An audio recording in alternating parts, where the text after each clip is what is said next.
Bir yıl önce PKK kendisi silahlarını ateşe attılar. Bir adım onlar da kendice ön yürürlüğe bir adım attı. PKK Kürt Halk Öneri Abdullah Öcalan'ın çağrısıyla. çağrısıyla, Abdullah Öcalan'ın çağrısıyla bir adım öne kendini attı. Şimdi kalmış Türkiye. Kürt halkına gerçekten bir adım atılması lazım. Hani samimi bir yanda, hani şaka olarak bir yanda. Bir samimi bir adım olduğu zaman zaten Kürtler görür, fark eder. Kürt halkının özgürce hani dilini konuşabilmesi lazım ve bunun bir şekilde resmileşmesi gerekiyor. Yani toplumsal barış için öncelikle bir kabullenme olması lazım. Sonuçta aynı ülkede yaşıyoruz. Bunların bence kabul edilmesi barış sürecini bence hızlandırabilir. Genç Bakış programından merhaba değerli izleyenler. Yeni bir programla karşınızdayız. Bu hafta gündemimizde barış ve demokratik toplum süreci ve çerçeve yasa olacak. Bakalım gençler ne düşünüyor? Onların talepleri nelerdir? Genç Bakış programı başlıyor.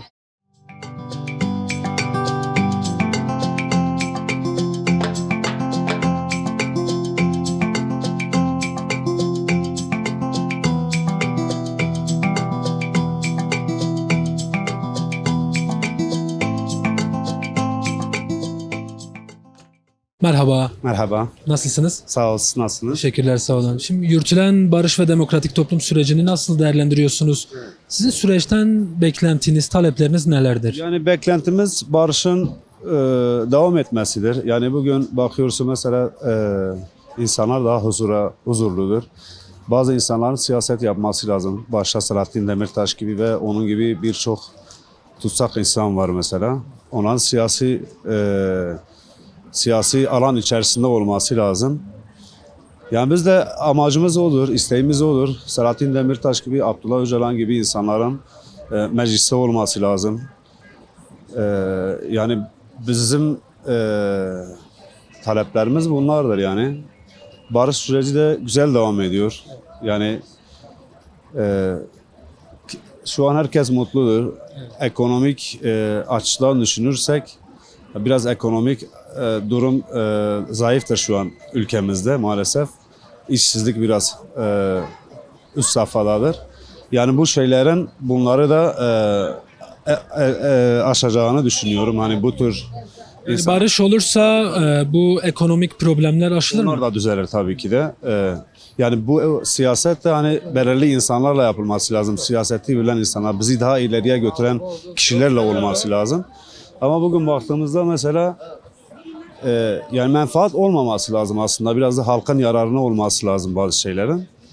Yani temennimiz budur. Yani güzel şeyler olmasını diliyoruz. Ekonomik şartların biraz daha pozitif olarak olmasını düşünüyoruz halk açısından. Yani şu anki taleplerimiz bunlar. Son günlerde bu yasal düzenlemeler de gündeme geliyor.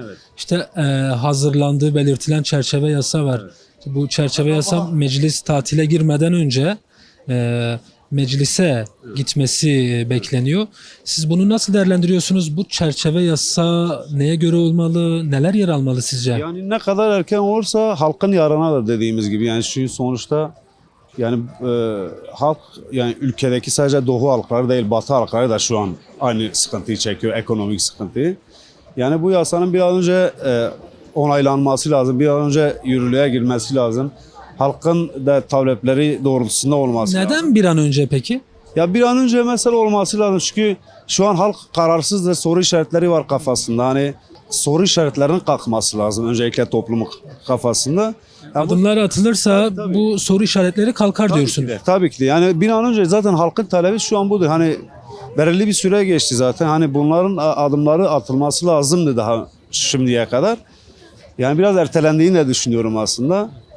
Ama tabii ki de yani diyor ya geç olsun temiz olsun. Hani bence bir an önce de yapılması lazım yani. Halkın talepleri budur. Şimdi son olarak sürecin talepleri de var. Bu taleplerden biri de Kürt Halk Öneri Abdullah Öcalan'ın fiziki özgürlüğü.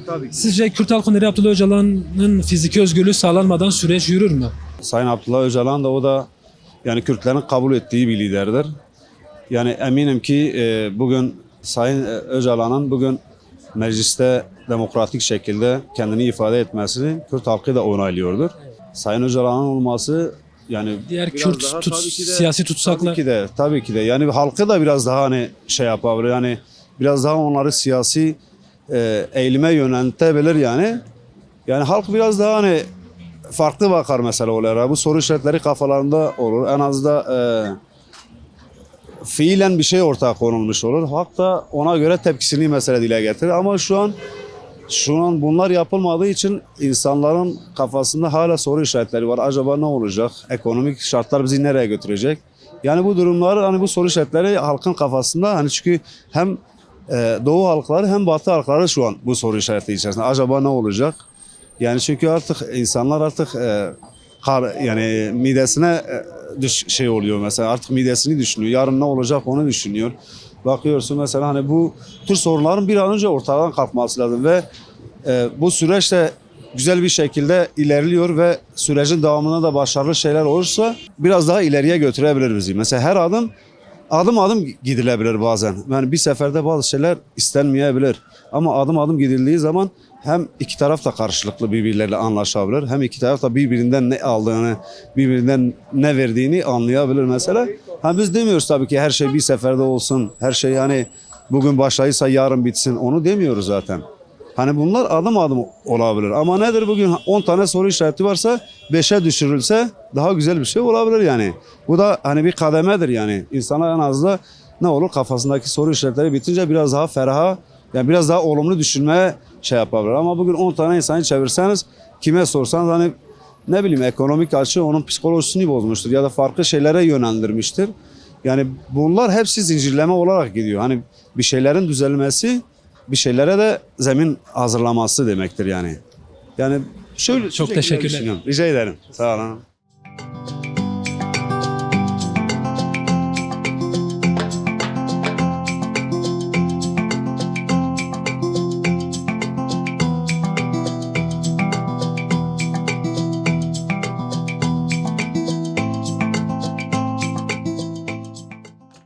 Merhaba. Merhaba abi.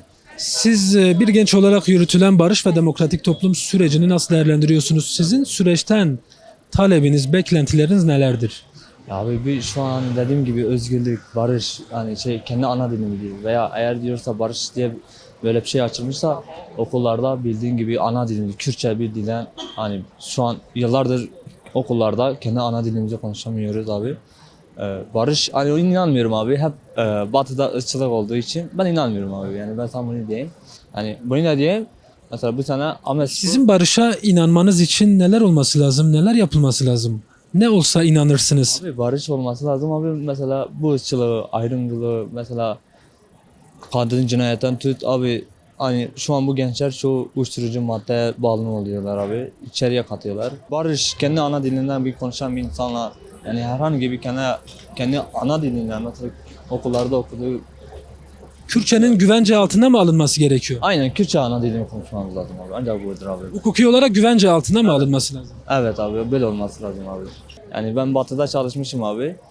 Batı'da çoğu ırkçılık karşıma çıkmış. Hani kavga ettiğim günlerim de var tabii. İnanmıyorum abi. Yani Batı'da gören şeylerimi ben asla inanmıyorum abi. Yani şu an Doğu'ya bakırsın Doğu'nun bir farklılığı çok var abi. Yani Batı'da hani ırkçılığı var. Mesela bu sene Ahmetspor Süper Lig'de çıktı. Tüm dünya yani Batı tarafından hepsi ırkçılık yaptılar abi. Yani herkes kendi şeyini, ana dilini yani burada ırkçılık yapmamıza gerek yok abi. Biz burada hepimiz abi kardeşiz abi. Yani Türk'te Kürt'te bir farkı yok. Yani bu ırkçılığı bırakalım abi. Herkes kendi ana diline. Hani Abdullah Öcalan'ı da tabii serbest bırakıldığında inşallah yani bıraksınlar. Selahattin Demirtaş'la her zaman. Yani ben bunu söylemek istiyorum abi. Çok teşekkürler. Ben Taşlarcı abi. Kendinize iyi bakın abi.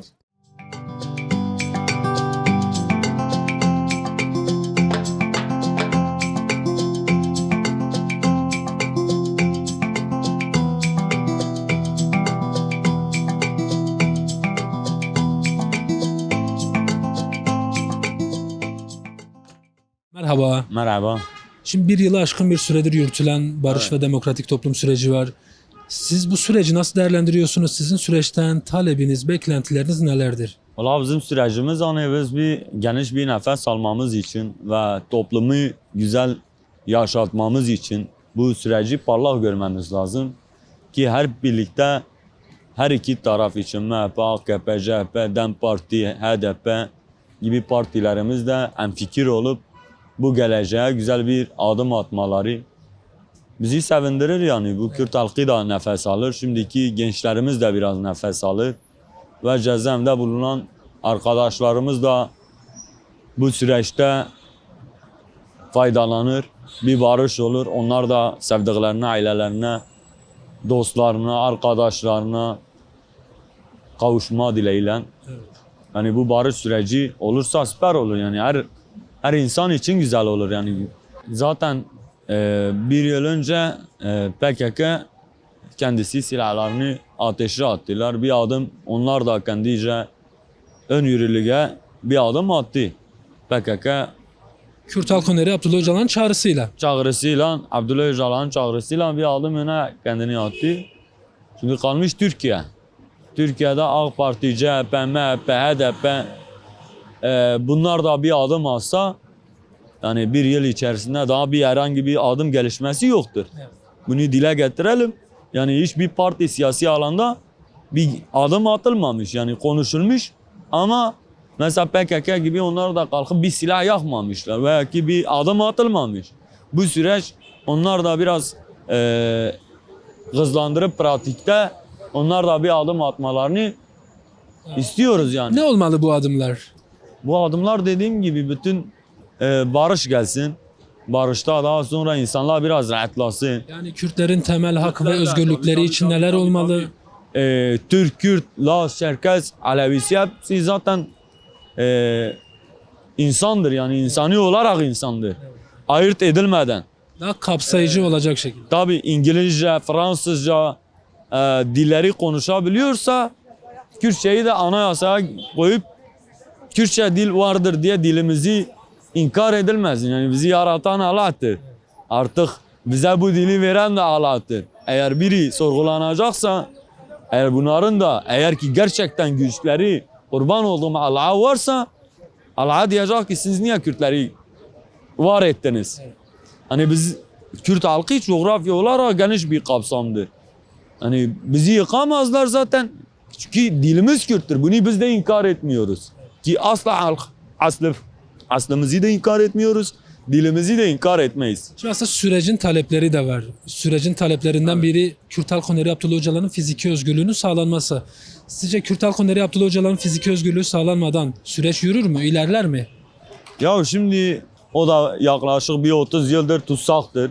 1999 Şubat ayında tutuklanmıştır. Şu an yıl olmuş 2026.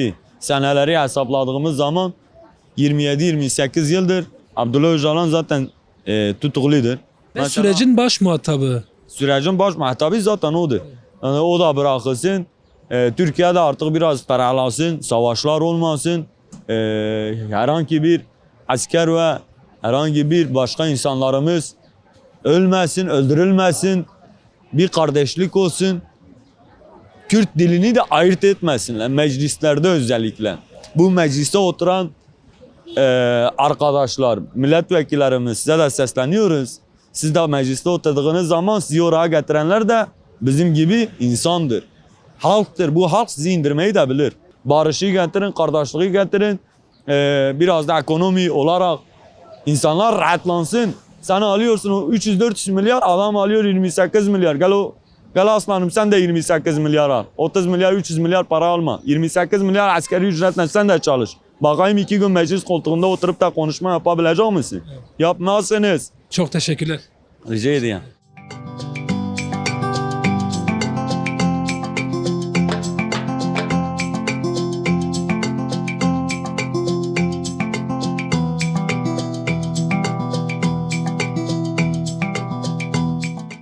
Merhaba. Merhabalar. Siz bir genç olarak yürütülen barış ve demokratik toplum sürecini nasıl değerlendiriyorsunuz? Sizin süreçten beklentiniz, talepleriniz nelerdir?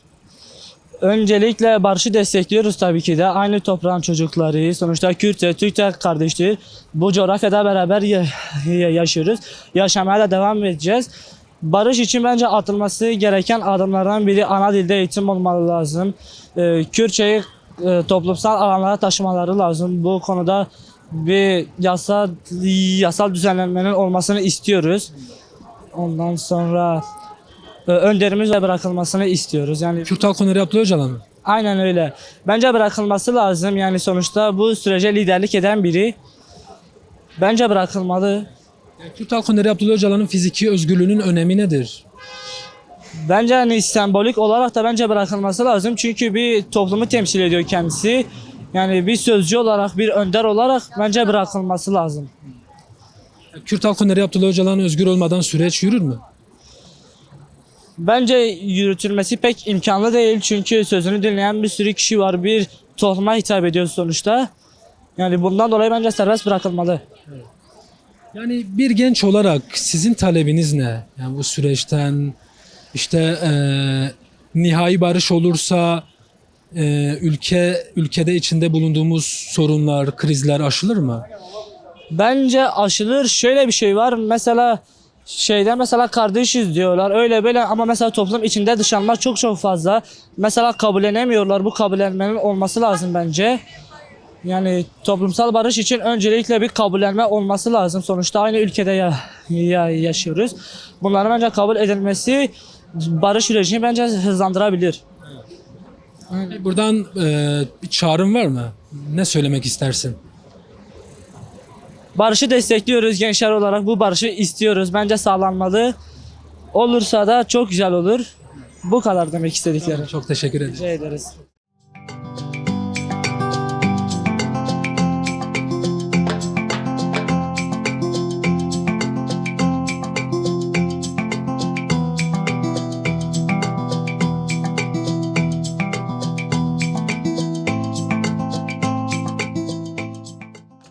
Merhaba. Evet, merhaba. Siz yürütülen barış ve demokratik toplum sürecini nasıl değerlendiriyorsunuz? Sizin süreçten talebiniz, beklentileriniz nelerdir? Beklentilerimizin hiçbirini karşılanmadı. Yani bugün kendi isteklerimiz dışında her şey yapılıyor.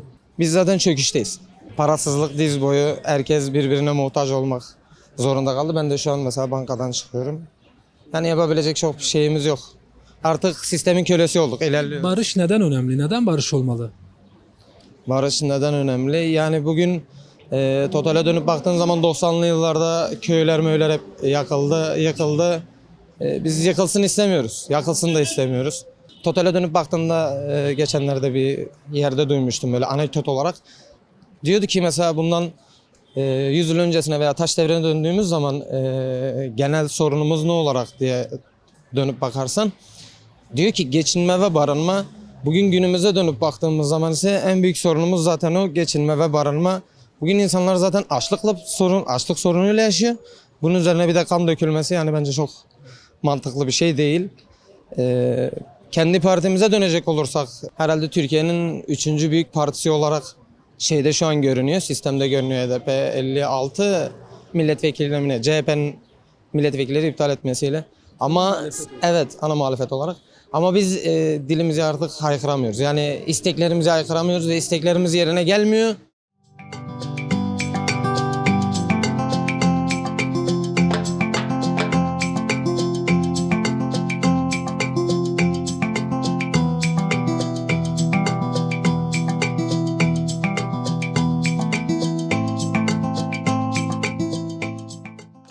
Merhaba. Merhabalar. Yürütülen barış ve demokratik toplum sürecini nasıl değerlendiriyorsunuz? Nasıl buluyorsunuz? Sizin süreçten talebiniz, beklentileriniz nelerdir? Ya biz bu süreçte her iki tarafın da elini taşın altına koymasını istiyoruz. Yani artık analarının ağlamasını istemiyoruz. Detaylı bir şekilde, ince bir şekilde herkes elini taşın altına koysun. Bu başkanımız da olur, onların da başkanları olur, bizim de başkanlarımız olur. Yani söyleyeceklerim bu kadar. Şimdi herkes elini taşın altına koyması gerekiyor dediniz. Neden koyması lazım? Neler olması lazım? Neler yapılması lazım? Yani artık bu saatten sonra bir şeylerin biz bilincine vardık. Bir şeylerin artık bir taraf olması lazım. Anladın mı abicim? Yani elini taşın altına koyması lazımken tamam bu süreç şu an iyi gidiyor, temiz gidiyor. Tabii ki bu süreci bozmak isteyenler de olacak. Ama biz bu şeylere gelmeyeceğiz Allah'ın izniyle. Böyle. Şimdi bu çerçeve yasa tartışmaları da yürütülüyor. Hatta meclis kapanmadan önce bu yasa taslağının meclise gitmesi tartışılıyor. Bunu nasıl değerlendiriyorsun? Bu Çerçeve yasa ne olmalı? Neler yer almalı bu çerçeve yasada? Ya vallahi hani çerçeve yasadan ibadet bizim artık annelerimizin ağlamasını istemiyoruz. Bizim kendi yüreğimizin ağlamasını istemiyoruz. Söyleyeceklerim bu kadar yani. Şimdi dağdaki o da benim kardeşim. Askerde olan da benim kardeşim. Benim canım ciğerim. Ya her iki taraf da karşı karşıya geliyor. Şimdi sürecin talepleri de var. Kürt Halk Öneri Abdullah Öcalan'ın fiziki özgürlüğünün sağlanması yönünde. Bunu nasıl değerlendiriyorsunuz? Sizce Kürt Halk Öneri Abdullah Öcalan özgür olmadan süreç yürür mü? Olmaz. Yani bir lider olarak eğer ki biz onu görmek istiyorsak veya görüyorsaksa yani onun da talepleri dinlenmeli, onun da talepleri ciddiye alınmalı. Yani kulak arkası yapılmaması lazım. Bu kadar abi. Buradan son olarak bir çağrınız var mı? Yani son olarak bir çağrımız Allah hayretsin. Allah hayretsin. Tamam, çok teşekkürler. Görüşürüz, sağ olun.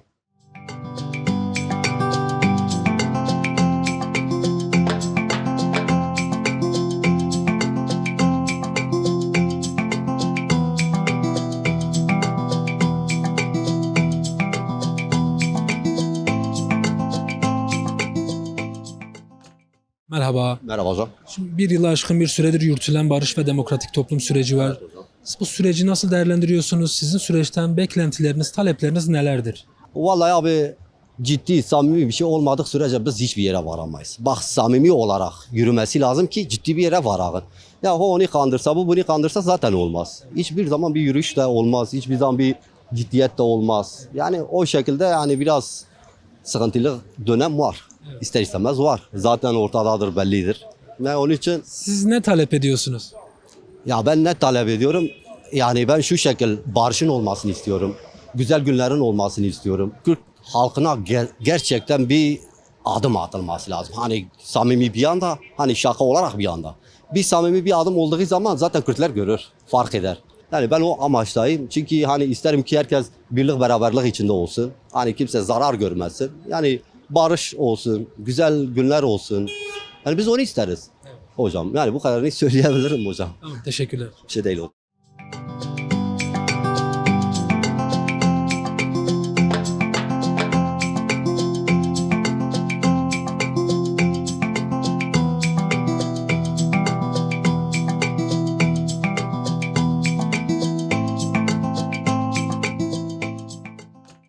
Merhaba. Merhabalar.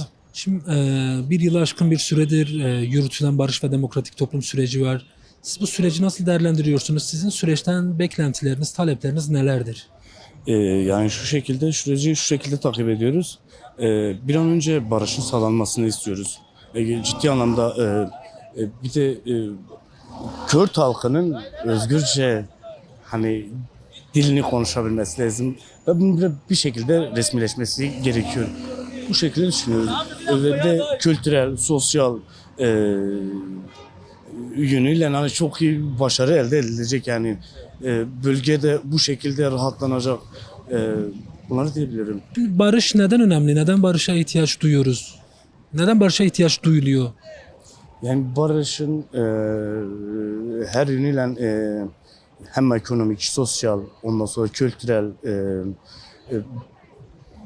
bunlar için önemlidir diye düşünüyorum. Yıllardır zor süreçler, kötü süreçler yaşandı bu bölgede. Bir daha bunların yaşanmaması temenni ediyoruz. Bir an önce bu barışın sağlanmasını istiyoruz.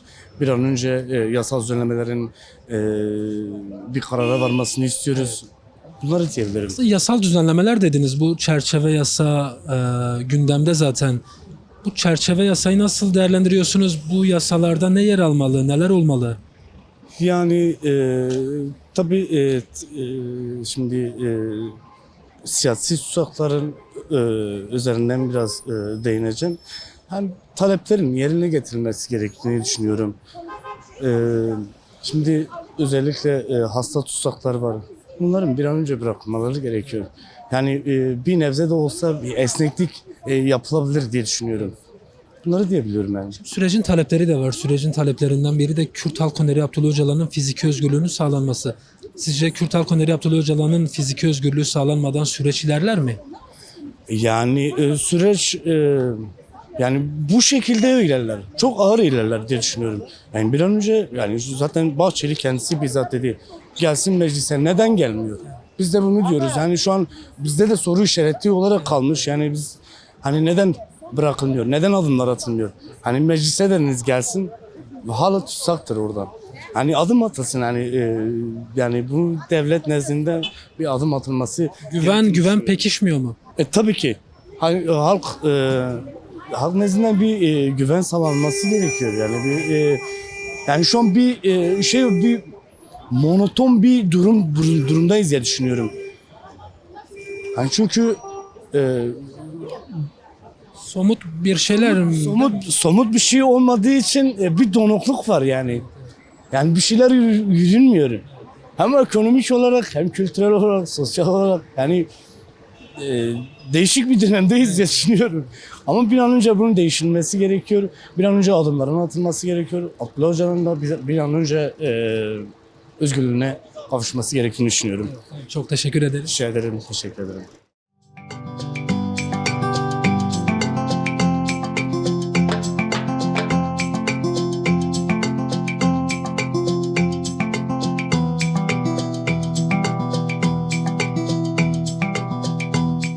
Genç Bakış programımızın sonuna geldik. Kulak verdiğimiz gençlerin çerçeve yasadan beklentileri, hasta tutsakların serbest bırakılması, Kürtçenin kamusal alanda güvence altına alınması ve en önemlisi Kürt halk önderi Abdullah Öcalan'ın fiziki özgürlüğünün sağlanması şeklindeydi. Haftaya başka bir programda görüşmek dileğiyle, hoşça kalın.